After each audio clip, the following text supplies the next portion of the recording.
ठाण्यातील रेव पार्टीवर पोलिसांनी कारवाई केली आहे। यावरून संजय राऊत यांनी शिंदे सरकारवर निशाणा साधलाय। सध्याचं राज्य सरकार रेव पार्टीमधूनच निर्माण झालंय। गुजरातमधून अंमली पदार्थ येत आहेत। ड्रग्ज रॅकेटचं गुजरात कनेक्शन आहे असा गंभीर आरोप राऊतांनी केलाय। राऊतांच्या आरोपावर शिंदे गटाचे आमदार संजय शिरसाट यांनी काय प्रत्युत्तर दिलंय पाहूया। मला माहिती आहे का, हे सरकारच रेव पार्टीतून निर्माण झालंय। ही सरकार म्हणजेच एक नशा आहे।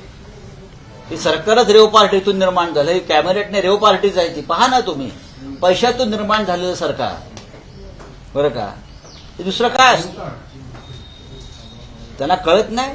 अख्ख्या महाराष्ट्रात नशेचा व्यापार सुरू आहे। वारंवार बोलतोय, अख्ख्या महाराष्ट्रामध्ये गुजरातमधून ड्रग्ज या राज्यामध्ये येत आहे। गुजरातमध्ये इथून गुजरातला उद्योग जातोय आणि गुजरातमधून महाराष्ट्रात ड्रग्ज येत आहे। अख्खा महाराष्ट्राचा पंजाब करण्याचा हा जो प्रयत्न आहे ना, या सरकारला कळत नाही। पण मी काय म्हणावं दुसरं।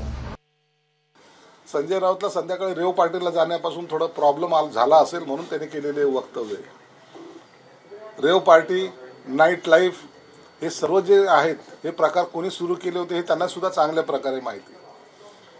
म्हणून आता जी त्यांच्यातली जी काही युवा पिढी जी कर्जतला किंवा गोव्याला जाणारी आहे त्यांना थोडं बंधनं आल्यासारखे वाटत असतील म्हणून त्यांनी केलेली ही टिप्पणी।